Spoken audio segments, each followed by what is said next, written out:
Bien, en este video vamos a hablar sobre lo que contiene un paquete en su interior, cuáles son esos componentes que forman a un ETL y la forma en que podemos trabajar directamente con cada uno de ellos. Pasamos directamente al Data Tools en Visual Studio y ya yo tengo acá un entorno creado para ir conversando un poquito al respecto. Lo primero que va a tener un paquete, y es completamente necesario, es una secuencia o un flujo de control. Los pasos se van a ejecutar de manera secuencial conforme nosotros mismos vayamos configurando cada uno de esos pasos. No vamos a entrar en ningún ejemplo técnicamente funcional, pero sí es bueno que vayamos viendo algunas de las herramientas que componen un paquete dentro de Integration Service, un paquete o ETL. Lo principal que tiene un ETL, y voy a hablar de la manera más llana posible, son los contenedores de flujo o control flow que podemos trabajar acá en su área central, en el área central de nuestro esquema de trabajo, de nuestro ambiente de trabajo. Y no es más que una o más tareas que se van a ejecutar de manera secuencial o puede ser también en paralelo, aunque no es lo más típico que digamos. Estas tareas que podemos utilizar las encontramos dentro de la caja de herramientas de Integration Services y podemos utilizarlas simplemente arrastrándola hacia nuestro espacio de trabajo. No vamos a entrar en ningún ejemplo técnicamente funcional en este momento, solo quiero que veamos cómo se compone un ETL y cómo podemos enlazar cada uno de esos componentes que les mencioné anteriormente. Otro componente importante que tiene un ETL es el data flow. El data flow no es más que esa interacción directa con set de datos desde su origen hasta un destino, pasando por cada una de esas tareas de transformación. Tenemos acá, dentro de favoritos, de hecho, un componente que nos permite realizar esa tarea. Lo arrastro a mi área e inmediatamente tengo la facilidad de programarlo, de configurarlo y trabajar con él.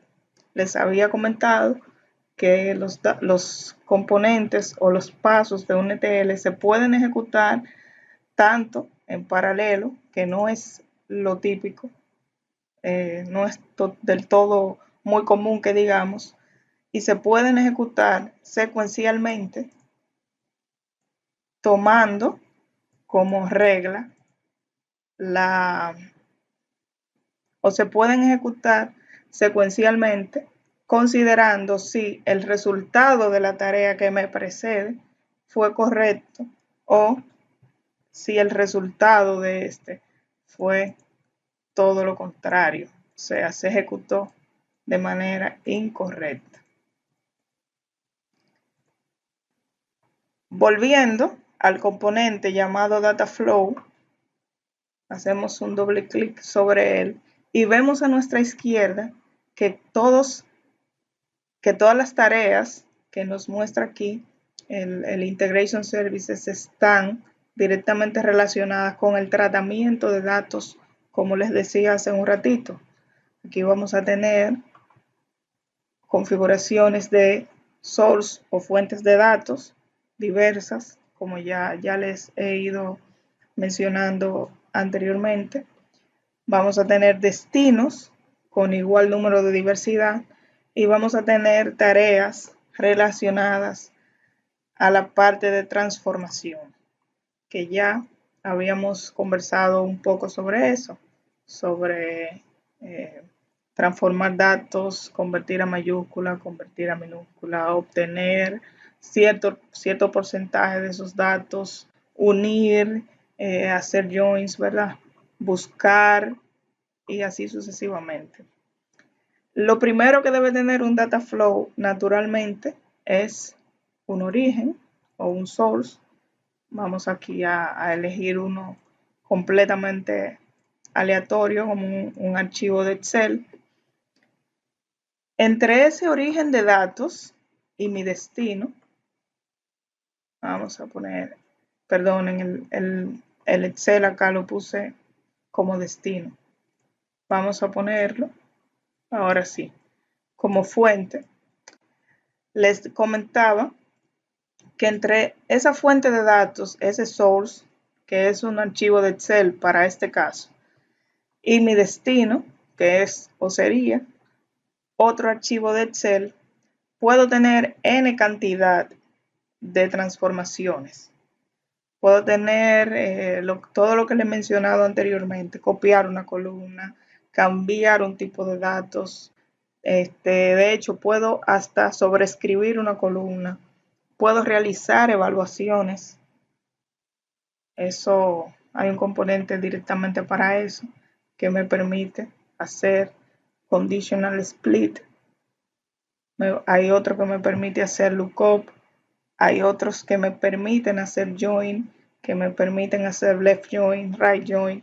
Entonces, en ese sentido, retomando lo que les decía al inicio, dentro de mi origen de datos y mi destino puedo tener n cantidad de transformaciones dentro de un paquete OETL. Otro de los componentes que va a tener mi paquetito, ¿no?, son las conexiones.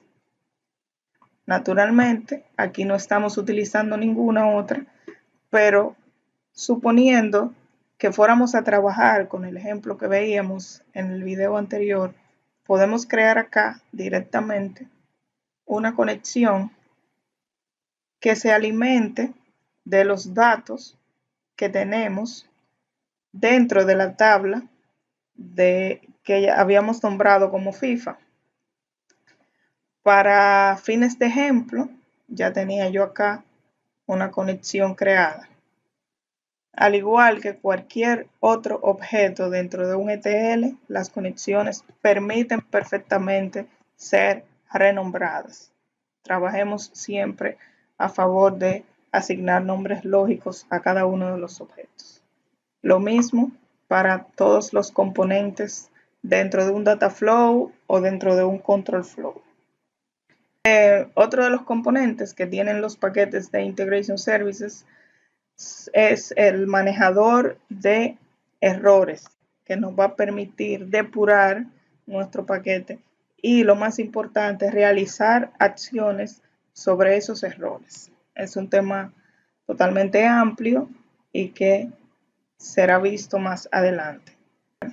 Otra de las funcionalidades importantes que tiene un paquete de Integration Services son las variables. Nos brinda la capacidad de hacer que todos estos componentes que hemos estado mencionando interactúen con datos entre ellos, que se puedan enviar de un objeto a otro, que un objeto lo pueda recibir, lo pueda transformar, o inclusive que una tarea se pueda ejecutar basándose en el valor que tenga esa variable.